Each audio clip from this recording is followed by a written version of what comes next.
Let us be clear, the blockade was never about security alone. It was about control, about silencing a people by starving them of opportunity. It was about sending a message that the might of the few outweighs the rights of the many. But history, as it so often does, has turned against such arrogance. The sight of ships arriving with aid is a sight of defiance, defiance of injustice, of dehumanization, of the belief that you can forever cage a people and break their spirit. The collapse of the Israeli blockade marks a turning point that few believed would come so soon, and its significance is impossible to overstate. For nearly 2 decades, Gaza has been under a suffocating blockade that systematically restricted the flow of food, medicine, fuel, and other essentials. What was once presented as a matter of security became a mechanism of collective punishment, a daily reminder to Palestinians that their lives were controlled by powers beyond their reach. Yet today, we are seeing the collapse of this system of control, an event that is reverberating far beyond the shores of Gaza. This is not merely the breaking of a blockade, it is the shattering of an illusion that such measures could last forever without consequence. Think about the symbolism of aid ships breaking through the barriers that once stood as insurmountable walls. For years, those ships were blocked, turned back, or even attacked, their mission of delivering humanitarian aid framed as political provocation. Now, as they dock in Gaza, they carry more than supplies. They carry a message to the world that resilience cannot be blockaded.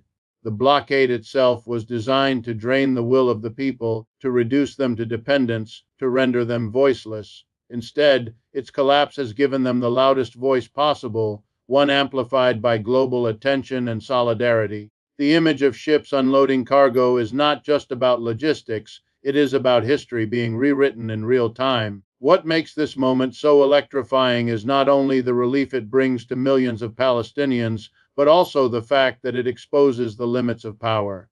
Israel, with its military strength and international backing, believed the blockade could serve as an enduring instrument of control. Yet every instrument of domination has an expiration date, and history has shown us that walls, embargoes, and occupations eventually face resistance so strong that they collapse under their own contradictions.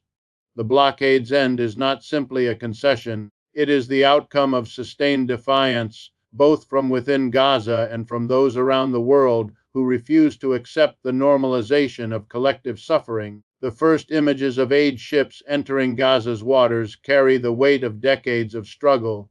Families watching from the shoreline, children waving flags, elders with tears in their eyes.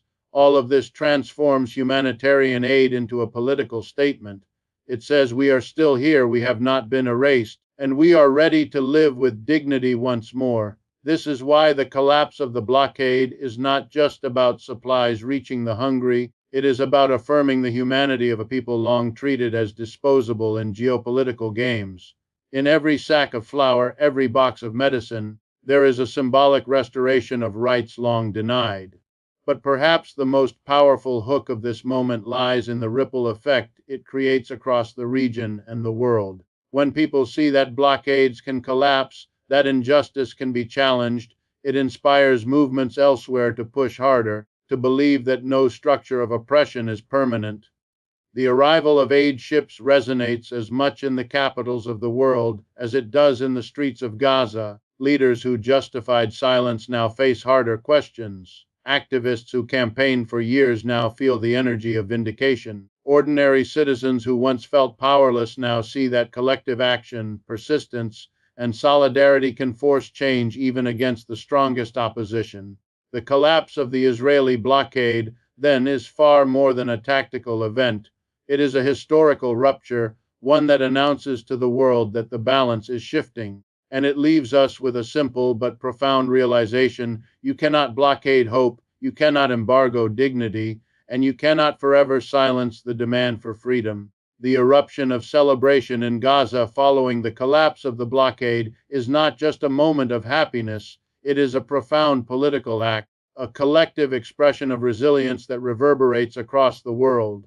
For years, the streets of Gaza have been filled with the sounds of drones, airstrikes, and despair. Families lived under constant stress, parents unsure how to feed their children, hospitals forced to function without the medicines and supplies necessary to save lives.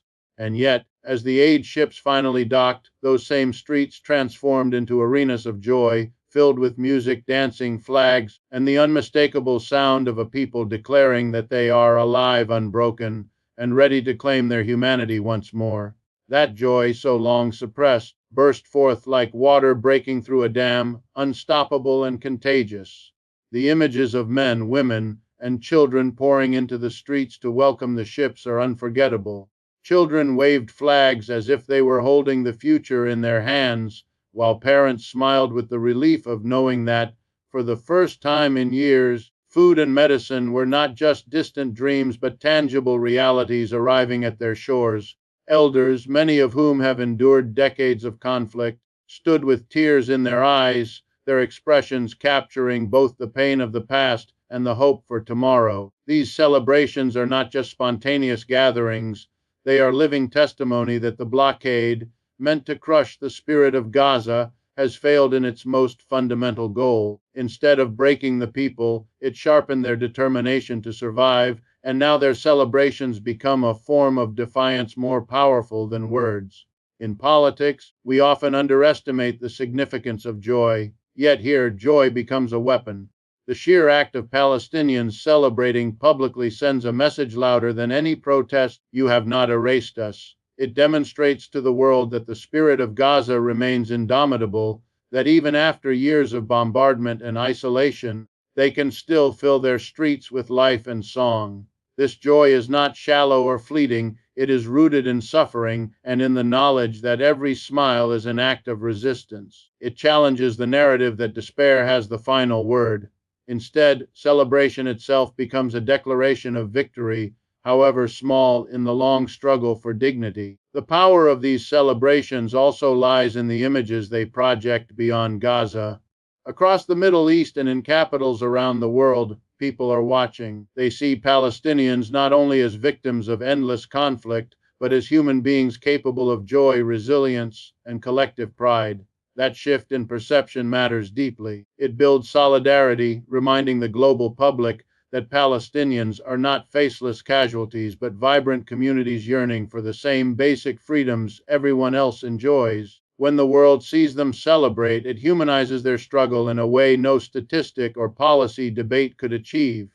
And yet, what hooks us most deeply is the knowledge that these celebrations carry both relief and urgency. Yes, aid has arrived, but people know the blockade's collapse is fragile, its permanence uncertain. That is why they celebrate so fiercely now, as if to seize this rare moment of triumph and hold it against the uncertainty of tomorrow. Every chant, every flag waved, every drumbeat becomes a statement that their spirit cannot be caged, even if the blockade returns in another form.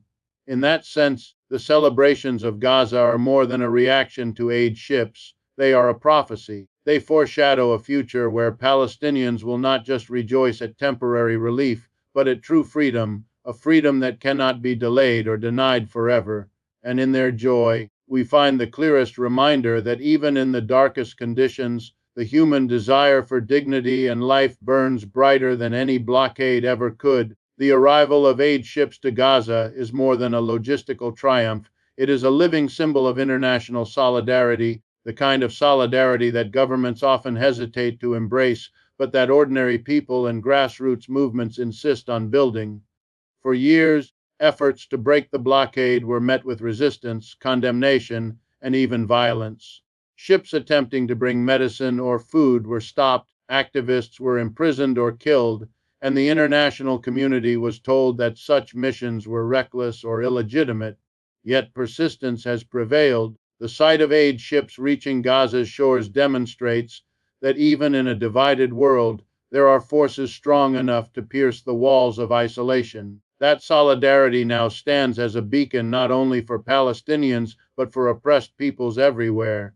This moment is not simply about supplies being delivered, it is about the power of collective conscience. Civil society groups, human rights activists, and ordinary citizens from across the globe have long demanded that the siege end, and many of them risk their lives to challenge it. Their voices, amplified over years of protests, petitions, and campaigns, formed a relentless pressure that governments could no longer ignore.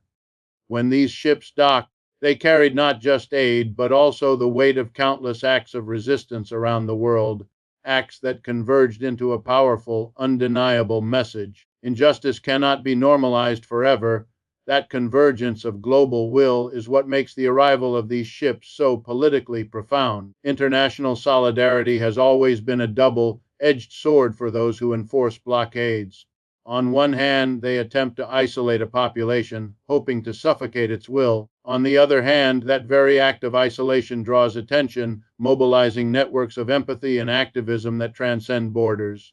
Gaza became a symbol, and symbols travel faster than bullets.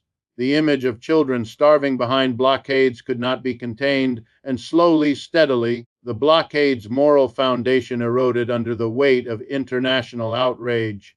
The arrival of these ships is the physical embodiment of that erosion. It shows that the wall of silence has cracked and that the determination of millions across the globe has materialized into concrete action. What makes this solidarity particularly powerful is that it comes at a time when global politics is fragmented. Nations are divided, alliances shift constantly, and self-interest often trumps moral responsibility. Yet even in this fractured world, the plight of Gaza managed to cut through the noise, uniting diverse voices, from activists in Western capitals to communities across the Middle East, Africa, and Latin America.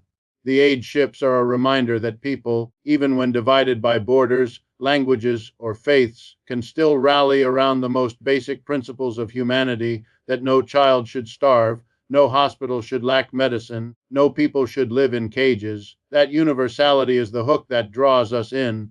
It forces us to see that solidarity, when nurtured, is one of the most unstoppable forces in politics. The arrival of the aid ships also plants seeds of accountability. It tells governments everywhere that silence has consequences, that public opinion cannot be endlessly ignored. Leaders who justified or tolerated the blockade now face growing scrutiny from their own citizens, who have seen with their own eyes the possibility of breaking injustice through collective action.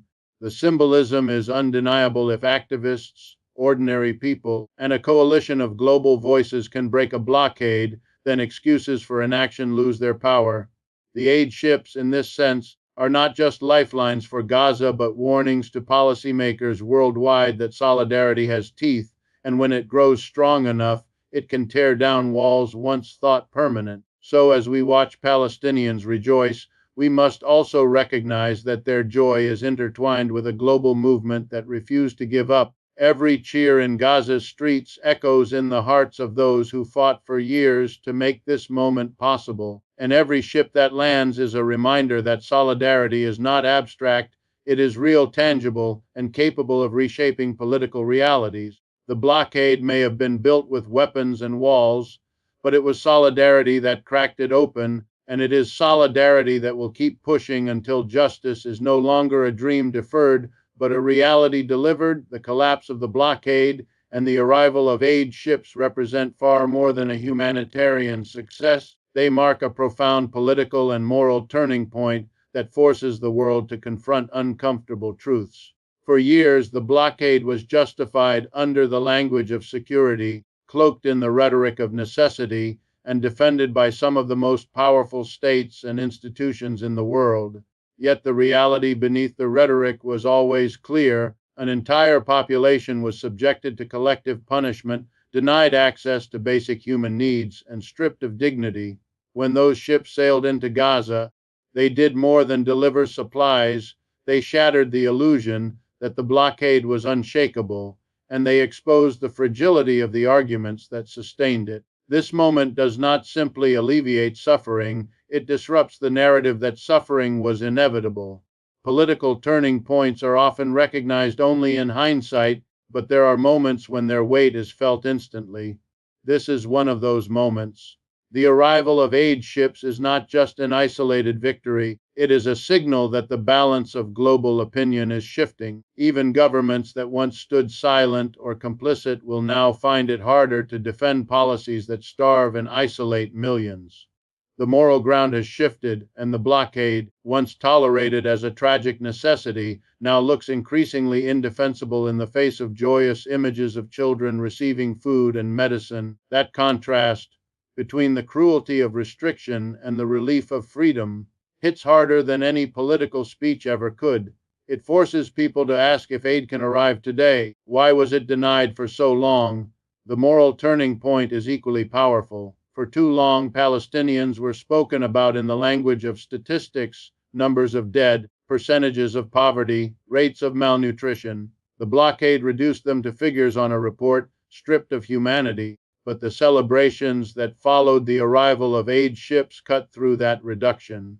They reminded the world that behind those statistics are living, breathing human beings capable of joy, resilience, and community. The blockade was not just a political policy, it was a moral failure, a decision to normalize human suffering. Its collapse reminds us that such normalization is fragile, that once people are seen in their full humanity, denial of their rights cannot be morally sustained. The hook here is not only that aid ships arrived, but that they forced a reckoning. They showed what happens when injustice is challenged and when moral clarity emerges from years of moral compromise. They create a contrast that the global public cannot unsee. A people once isolated, now receiving solidarity, a blockade once defended, now visibly broken, a narrative of inevitability, now replaced with the possibility of change. These moments build momentum. They inspire questions that do not vanish easily. What other injustices are defended in the same way? How many blockades, literal and metaphorical, exist in the world sustained only by apathy and silence? The political ramifications will ripple outward. Leaders who align themselves with the blockade will face growing criticism, while movements that opposed it will feel emboldened. This is the dynamic of turning points. They shift the terms of debate, redefine what is considered acceptable, and open space for alternatives that once seemed impossible. The collapse of the blockade may not end the broader conflict, but it has redrawn the moral map, and once redrawn, it cannot easily be erased. This is why the arrival of those ships is more than aid. It is a spotlight exposing the bankruptcy of old arguments and the possibilities of new futures. It is a reminder that moral clarity can emerge suddenly, cutting through years of obfuscation. And in that clarity lies the seed of transformation, not just for Gaza, but for a world that has too often chosen convenience over conscience. When the blockade finally collapsed and aid ships arrived, the celebrations that erupted across Gaza carried a meaning that goes far beyond the simple relief of receiving food or medicine. In those joyous scenes, we witnessed something deeper, a powerful act of resistance expressed through joy. For years, Palestinians were portrayed through the lens of suffering, images of bombed out buildings, long lines for bread, hospitals struggling to cope. Yet in that moment, they reclaimed the narrative, showing the world not just their pain but their vitality. Their joy was not naivete, nor was it shallow. It was an act of defiance, a way of declaring that after everything, their spirit remained unbroken. The most powerful regimes can deny freedom of movement, they can restrict access to water, they can silence voices through force, but what they cannot take away is the human ability to celebrate life in the face of oppression. The streets of Gaza became alive with the sound of drums, chants, and dancing. Children, who had grown up knowing only checkpoints and shortages, suddenly found themselves part of a celebration that was larger than life. Parents watched their sons and daughters smiling, waving flags, and running through the streets with the sense that something had shifted. Elderly men and women, who had lived through decades of war and despair, stood with tears streaming down their faces, witnessing a moment they thought might never come. This eruption of joy itself became a political statement louder than any speech or press release. It announced to the world, you tried to silence us, you tried to crush us, but here we are, still singing, still dancing, still alive. What makes this joy so profoundly resistant is that it emerges from the very conditions meant to extinguish it. The blockade's purpose was not only to restrict goods, but to suffocate hope. It was meant to create despair so deep that joy would seem impossible. And yet, The arrival of aid ships unleashed a tidal wave of celebration that mocked the very premise of the blockade. Every cheer was a reminder that joy cannot be embargoed. Every drumbeat carried the rhythm of survival. Every dance in the streets mocked the assumption that deprivation could erase culture, community, or pride. That is the hook that pulls us in, seeing joy not as escapism, but as a form of resistance more resilient than any wall or weapon. The world is watching these celebrations, and what they see reshapes perception. For too long, Palestinians were framed only as victims, their humanity overshadowed by endless tragedy.